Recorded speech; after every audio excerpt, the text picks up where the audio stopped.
Insiders are selling some of the best performing stocks in the market. So, what does this mean for investors?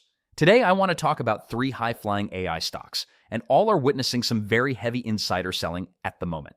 So it's a market dynamic. It's one of the things that influences where stock prices go. It's not a very useful indicator by itself, but it can provide you a hint or a tip for selected equities to look at. So it's always a fantastic screen to look at to see what's going on and what shows up. And we got a couple nice names this time. All information included herein is provided for educational and informational purposes only. The material in this video is not to be construed as financial advice, investment advice, or a promise of future performance. Short selling used to be terrifying a long time ago, especially when there was little regulation and a lot of market manipulation, and insiders could sell a stock. They would go out with inside information, make a lot of money, or get out before losing money, leaving investors behind. But now we have many laws and regulations in place. It can still be a little dodgy, but typically these guys have to tell the market what they are doing. They can't just sell at a moment's notice, right? Insider selling and insider purchasing are often based on prearranged trading plans. Consequently, the indicators they produce are often suspicious. These 3 equities are up by high triple digits over the last year or two, providing sufficient incentives. The insiders who benefit from share-based remuneration have a chance to lock in gains, but their portfolios can also become misaligned. To go back to balance, they have to sell. And then, with that, they start to take gains. There will also be tax consequences, so they had to pay taxes. And in this respect, the surge in insider selling really comes from the run-up in share prices and what drives it. Okay, today we're going to get into this list. First, the Seagate Technologies ticker is STX. Seagate Technologies is critical to computer memory in the data center. But I want to emphasize that this issue has nothing to do with HBM memory. Currently, HBM is getting all the headlines because it is critical for the GPUs and their processing ability. But Seagate is also creating magnetic and flash disks, and that's where the data is saved when the AI is not working with it. Both DRAM and NAND are types of volatile memory. It is continually being replenished, but what do you do with it while you are not utilizing it? Here's where Seagate comes in. So all these data centers are building all these GPUs and all this HBM, and they've had to have many Seagate products as well, and that's what we're seeing in the results, and that's what's driving the share prices higher right now. And so the insiders are selling into that rally because of that big share price spike that you have seen. A 600% gain is going to blow away anybody's portfolio, not even glancing at that moment. That is a lot of wealth for people to access. It's a little bit foolish, a little bit absurd to not take any benefits off the table in that sense. In reality, I might be more suspicious if they weren't selling like this, but that's simply the natural mechanic of the market. They're paying with shares. The stock prices go up. It's just a typical reaction to want to cash in those winnings. And in concert with Seagate and these other companies, the business has been growing. They are buying into the rally. So when share prices go higher, they've got more motive to sell. They're selling more. Well, that's clearly a sign you could be making a lot of money. Certainly they can make money.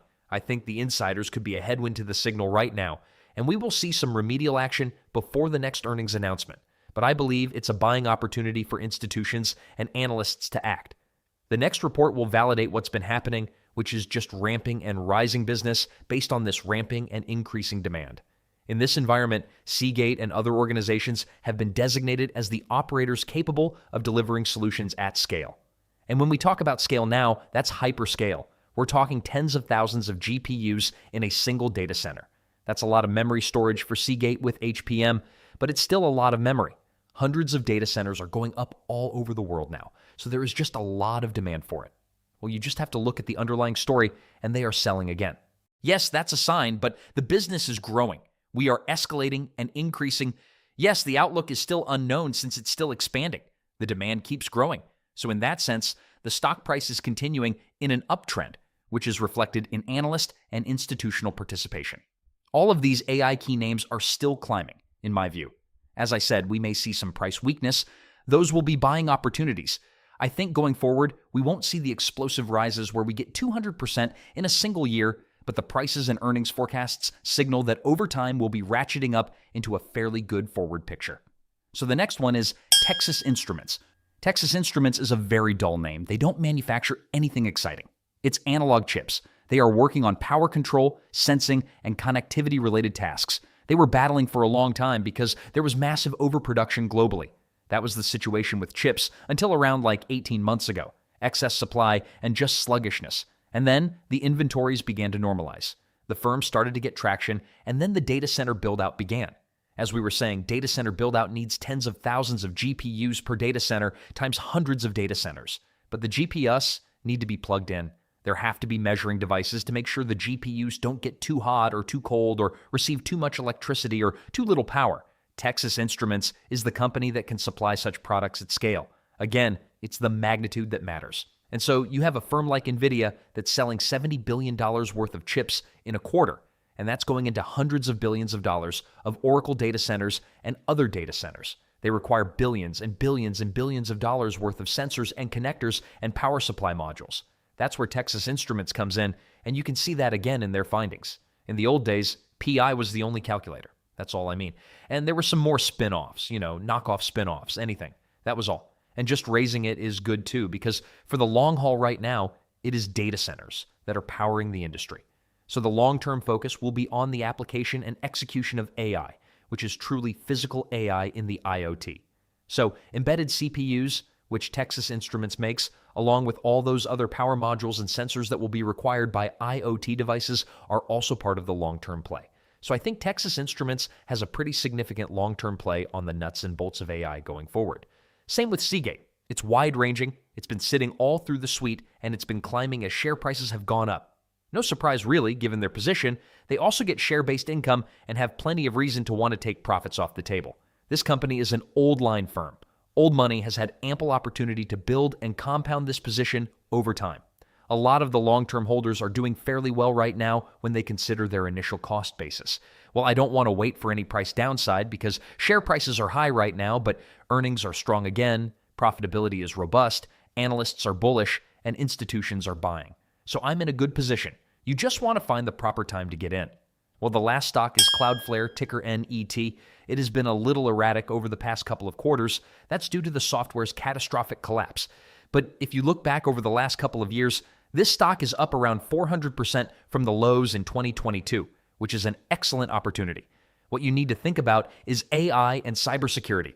AI's backbone is cybersecurity. You can build the AI and data centers, but if they're not secure, you can't trust them. The data can be compromised. The models can be hacked. So in such a condition, they are either unusable at best or, in the worst case scenario, destructive. Cloudflare is in that space. In the AI cybersecurity arena, we're a frontline operator, a reverse proxy. So it's routing internet traffic through its servers rather than the home servers. So you have that front line, that front edge of protection, keeping the bad actors out as best they can before they reach your systems. And the company is global. It has data centers in some 200 cities throughout the world. So it provides a very wide reach and overall coverage of services to its clientele worldwide.